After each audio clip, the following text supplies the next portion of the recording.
ಸಿರಿದೇವಿಗೆ ಮೀಸಲಾದ ಕರುನಾಡಿನ ಪುಣ್ಯಕ್ಷೇತ್ರ ಎಂದೇ ಪ್ರಸಿದ್ಧಿ ಪಡೆದಿರುವ ಗೊರವನಹಳ್ಳಿಯ ಮಹಾಲಕ್ಷ್ಮಿ ದೇವಾಲಯಕ್ಕೆ ಇಂದು ಅಪಾರ ಸಂಖ್ಯೆಯಲ್ಲಿ ಭಕ್ತರು ಆಗಮಿಸಿದ್ದರು. ಕಾರ್ತಿಕ ಮಾಸದ ಶುಕ್ರವಾರದ ಕಾರಣ ಅಪಾರ ಸಂಖ್ಯೆಯಲ್ಲಿ ಭಕ್ತರು ಆಗಮಿಸಿದ್ದು ದೇವಾಲಯ ವಿಶೇಷ ಹೂವಿನಿಂದ ಅಲಂಕೃತವಾಗಿತ್ತು. ಅಲ್ಲದೆ ಲಕ್ಷ ದೀಪೋತ್ಸವ ಮತ್ತು ವಿಶೇಷ ಪೂಜೆಗಳು ಅಮ್ಮನವರಿಗೆ ವಿಶೇಷ ಮೆರುಗು ನೀಡಿದ್ದವು.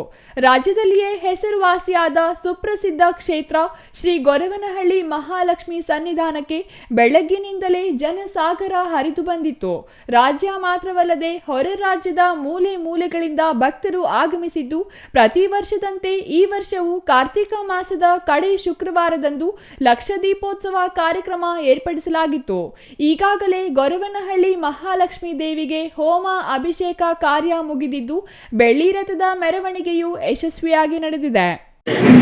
ಪ್ರತಿ ವರ್ಷದಂತೆ ಈ ವರ್ಷವೂ ಕಾರ್ತಿಕ ಮಾಸದ ಕಡೆ ಶುಕ್ರವಾರದಂದು ಗೊರವನಹಳ್ಳಿ ಮಹಾಲಕ್ಷ್ಮಿ ದೇವಿಗೆ ಲಕ್ಷ ದೀಪೋತ್ಸವ ಕಾರ್ಯಕ್ರಮವನ್ನು ಏರ್ಪಡಿಸಿರುತ್ತೇವೆ. ಇಂದು ಬೆಳಗ್ಗೆ ಇದರಂತೆ ಪದ್ಧತಿಯಂತೆ ಬೆಳಗ್ಗೆ ಅಭಿಷೇಕ ಹೋಮ ಈಗ ಬೆಳ್ಳಿ ತೇರು ನಡೆದಿರುತ್ತದೆ. ಮತ್ತು ಸಂಜೆ ಏನು ದೀಪೋತ್ಸವ ಕಾರ್ಯಕ್ರಮ ಇದೆ. ಈ ಒಂದು ಬರುವಂತಹ ಜನರಿಗೆ ದೀಪೋತ್ಸವ ಕಾರ್ಯಕ್ರಮಕ್ಕೆ ಗೊರವನಹಳ್ಳಿ ಹಾಗೂ ನರಸನಪಳ್ಳಿಯ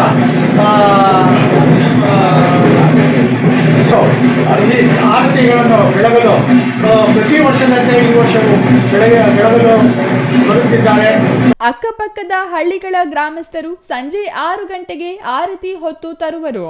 ಆರತಿ ಬೆಳಗುವ ಕಾರ್ಯಕ್ರಮಕ್ಕೆ ಶ್ರೀ ಕ್ಷೇತ್ರ ಸಿದ್ದರಬೆಟ್ಟದ ಮಠದ ವೀರಭದ್ರ ಶಿವಾಚಾರ್ಯರು ಮತ್ತು ಕುಂಚಟಿಗ ಮಠದ ಹನುಮಂತನಾಥ ಸ್ವಾಮೀಜಿಗಳು ಕಾರ್ಯಕ್ರಮಕ್ಕೆ ಚಾಲನೆ ನೀಡಲಿದ್ದಾರೆ. ಹೆಚ್ಚಿನ ಸಂಖ್ಯೆಯಲ್ಲಿ ಭಕ್ತರು ಭಾಗವಹಿಸಬೇಕೆಂದು ಗೊರವನಹಳ್ಳಿ ಮಹಾಲಕ್ಷ್ಮಿ ಟ್ರಸ್ಟ್ನ ಅಧ್ಯಕ್ಷ ವಾಸುದೇವ್ ಕೋರಿದ್ದಾರೆ. ಬಂದ ಭಕ್ತಾದಿಗಳಿಗೆ ದಾಸೋಹ ವಿನಿಯೋಗ ಕಾರ್ಯಕ್ರಮ ಏರ್ಪಡಿಸಲಾಗಿತ್ತು. Satish S, CTV news, Koratagere.